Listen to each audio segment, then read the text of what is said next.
Love and attachment are often confused because from the outside they can look similar. Both can make the heart beat faster. Both can create longing. Both can make a person think constantly about someone else. But deep inside, they are completely different experiences, and understanding this difference can change the entire way a person lives, loves, and suffers. Because attachment says, I need you in order to feel complete, while love says, I want you to be free, even if that freedom does not always benefit me.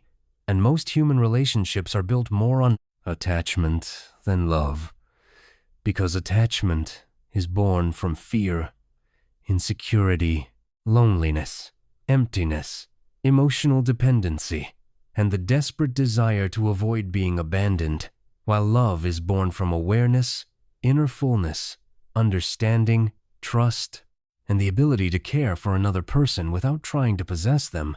And this is why attachment creates suffering so easily, because anything built on fear will eventually create pain, jealousy, control, anxiety, and emotional instability, while real love creates peace, growth, acceptance, and emotional freedom. Yet many people never experience pure love because from childhood they are taught attachment instead of understanding. They are taught that love means ownership, that love means you are mine, that love means sacrifice without self-respect, and slowly people begin confusing emotional dependency with romance, obsession with passion, and control with care. And because of this confusion, millions suffer in relationships while still calling it love, but suffering alone does not prove love. Sometimes suffering simply proves attachment, because attachment is deeply connected to the ego. The ego wants security, certainty, constant attention, validation, and emotional guarantees. And whenever these things are threatened, the attached mind becomes afraid, angry, jealous, or desperate. And this is why attachment constantly creates emotional drama, because it depends too heavily on the other person for emotional survival, while love does not seek to imprison another human being emotionally. Love understands that every soul is independent. Every person has their own journey, their own wounds, their own dreams, their own fears, and real love respects individuality instead of trying to erase it. But attachment feels threatened by individuality because attachment wants control. Attachment wants reassurance every moment. Attachment says, without you I am nothing, while love says, I cherish you, but I also respect your freedom. And this difference may sound small in words, but it changes everything in reality. Because attachment turns relationships into emotional prisons where both people slowly become exhausted trying to fulfill endless expectations, while love creates space for honesty, growth, and authenticity. And perhaps this is why so many relationships begin beautifully but later become painful, because in the beginning people feel intense attraction, emotional excitement, and dependency, and they mistake this emotional intensity for deep love. But intensity is not always love. Sometimes intensity is simply emotional, hunger, loneliness, or unresolved trauma seeking comfort through another person. And when the initial excitement fades, attachment begins showing its true face through possessiveness, insecurity, fear of loss, emotional manipulation, or constant neediness. And suddenly the relationship that once felt magical begins feeling heavy, because attachment always carries fear hidden inside it, fear of being replaced, fear of being forgotten, fear of not being enough, fear of abandonment. And wherever fear dominates, peace disappears. But love is different, because love is not obsessed with ownership. Love is not constantly calculating who texted first, who gave more attention, who has more power, who might leave. Because love flows from inner abundance rather than inner emptiness, and only a person who has learned to be emotionally connected with themselves can truly love deeply without becoming destructively attached. Because people who feel empty inside often use relationships as emotional medicine. They seek someone to remove their loneliness, heal their insecurities, fix their pain, and give their life meaning. But no human being can permanently carry that responsibility without eventually collapsing under the pressure, and this is why attachment often suffocates relationships, because one person unconsciously expects the other to become their entire emotional world. While love understands balance, love understands that a healthy relationship should add beauty to life, not become the only source of emotional survival. And this is difficult for many people to accept because attachment feels intoxicating. Attachment creates emotional highs and lows that feel dramatic and cinematic, and many mistake these emotional storms for deep connection. But peace is often a stronger sign of love than emotional chaos, because when two people truly love each other, there is trust, emotional safety, respect, communication, and freedom to remain authentic, while attachment constantly creates anxiety about losing the person. And if you observe carefully, you will notice that attachment is more focused on what can I receive from you, while love asks, how can I understand you? Attachment seeks possession, while love seeks connection. Attachment fears distance, while love respects space. Attachment becomes angry when expectations are not fulfilled, while love tries to understand reality compassionately. And this does not mean love never feels pain. Of course, love can hurt deeply, especially when separation happens. But even in pain, love retains dignity and respect, while attachment often becomes destructive when it does not get what it wants, because attachment is deeply tied to the ego's desire for control, and control can never create true intimacy. It can only create temporary obedience or emotional dependency, and many people remain trapped in unhealthy relationships for years because they confuse attachment with loyalty. They think suffering endlessly proves devotion, but true love should not constantly destroy your mental peace. True love should not force you to abandon your self-respect, your identity, your emotional health, or your inner truth, because love nourishes life, while attachment drains it. And one of the clearest signs of attachment is the inability to imagine happiness without the other person. Because attachment builds identity around external validation. It says, if you leave me, my entire existence collapses. While love recognizes that although another person may bring immense beauty into your life, your existence still has meaning independently. And this understanding creates emotional maturity, because emotionally mature people do not love from desperation, they love from awareness. They understand that clinging too tightly out of fear often destroys the very connection they are trying to protect. And perhaps this is why attachment creates so much jealousy, because attachment sees every possible threat as danger to its emotional security, while love trusts more deeply, not blindly, but consciously. And trust is essential, because without trust, relationships become battlefields of suspicion and emotional exhaustion.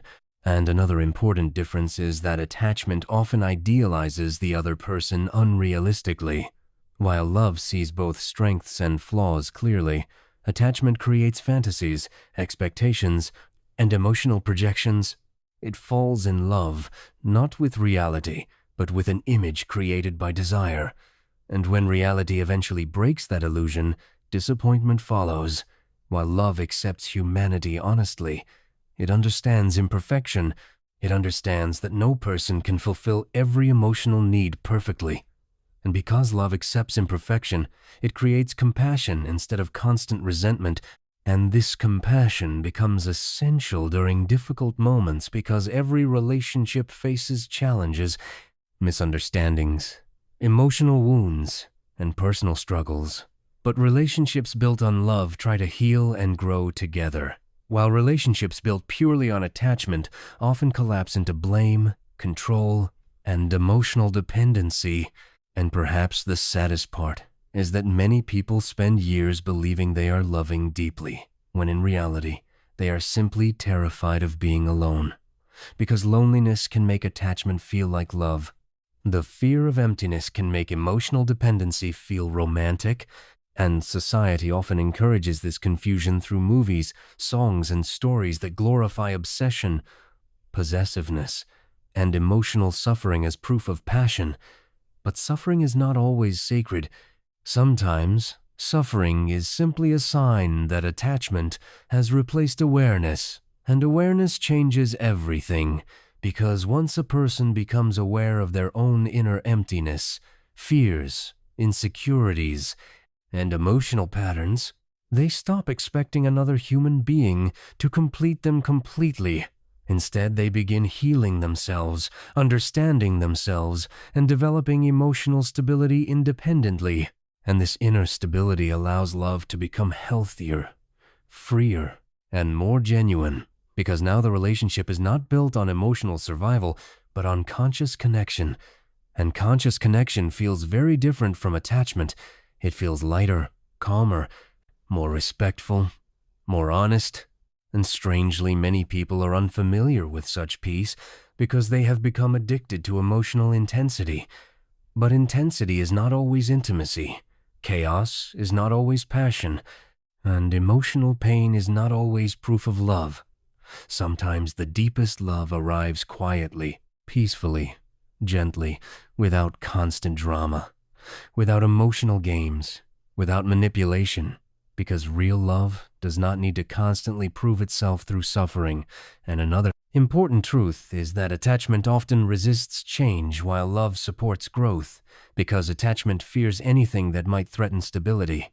It fears independence, personal evolution, new priorities, or emotional distance, while love wants the other person to grow into their fullest self, even if that growth changes the relationship dynamically. And this requires enormous emotional maturity because the ego prefers possession over freedom, but love understands that forcing someone to stay emotionally trapped can never create genuine connection. And perhaps this is why love is so rare, because love requires awareness while attachment happens automatically. Attachment is instinctive, primitive, rooted in fear and desire, while love is conscious, intentional, and emotionally evolved. And becoming capable of love often requires deep self-work, healing childhood wounds, understanding emotional patterns, learning self-respect, developing inner peace, and confronting the fear of loneliness, because only a person who can stand peacefully alone can truly love without clinging destructively. And this does not mean becoming emotionally cold or detached from human connection. It means learning how to connect deeply without losing yourself completely. Because losing yourself for love is romanticized by society, but dangerous in reality. When a person abandons their identity, dreams, peace, and self-worth entirely for another human being, attachment slowly transforms love into suffering, resentment, and emotional exhaustion. And this exhaustion becomes visible in relationships where one or both people constantly feel anxious, emotionally dependent, insecure, or terrified of separation, because attachment creates emotional addiction. And like every addiction, it creates temporary highs, followed by painful lows, while love creates emotional stability, and stability may seem less exciting to wounded minds accustomed to chaos. But stability is where peace lives, trust lives, and genuine intimacy grows. And maybe this is why healing is so important before entering relationships deeply, because unhealed wounds often turn relationships into emotional battlefields where both people seek validation instead of truth, security instead of understanding, control instead of connection. And when two wounded egos cling to each other through attachment, suffering becomes inevitable. But when two aware individuals meet with honesty, emotional maturity, and inner balance, love becomes transformative rather than destructive. And transformation is one of the greatest gifts of real love, because real love helps people become more themselves, not less. It encourages authenticity instead of performance, honesty instead of manipulation, growth instead of stagnation. and freedom instead of emotional imprisonment. And if a relationship constantly destroys your peace, your confidence, your emotional health, and your ability to be yourself honestly, then it is important to question whether what exists is truly love or merely attachment disguised as love. Because attachment can imitate love very convincingly in the beginning. It can feel overwhelming, addictive, consuming, but over time, its fear-based nature becomes visible through control, insecurity, emotional instability, and possessiveness, while love remains rooted in respect even during difficulty, and respect is essential because without respect, love slowly decays into emotional dependency, and emotional dependency creates imbalance. One person begins losing themselves while the other becomes burdened by unrealistic emotional responsibility, and eventually both suffer. And perhaps this is why self-love matters so deeply, not as selfishness, but as emotional foundation, because a person who values themselves internally does not beg for love desperately, does not tolerate endless disrespect out of fear of loneliness, does not confuse emotional chaos with passion, and does not expect another person to heal every wound magically. Instead, they enter relationships with awareness, honesty, and emotional responsibility. And such relationships have greater potential to become true love rather than attachment, because healthy love is built by two individuals who can stand independently yet choose to walk together consciously. And this choice changes everything because attachment says, "I cannot survive without you," while love says, "My life is richer with you, but I do not want to cage your soul or abandon my own." And perhaps that is the deepest difference of all. Attachment comes from fear, while love comes from freedom. Attachment clings while love trusts. Attachment controls while love understands. Attachment consumes while love nourishes. Attachment is obsessed with possession while love honors individuality. And once a person truly understands this difference, relationships stop becoming mere emotional addictions and begin becoming opportunities for awareness, healing, connection, and genuine human growth. Because ultimately, love is not about owning another person. It is about seeing them clearly, respecting them deeply, caring for them honestly, and allowing both souls to evolve without fear, manipulation, or emotional imprisonment. And maybe that is why real love feels peaceful even in silence, because it is not built on desperation but on understanding, not on fear but on awareness, not on attachment but on freedom.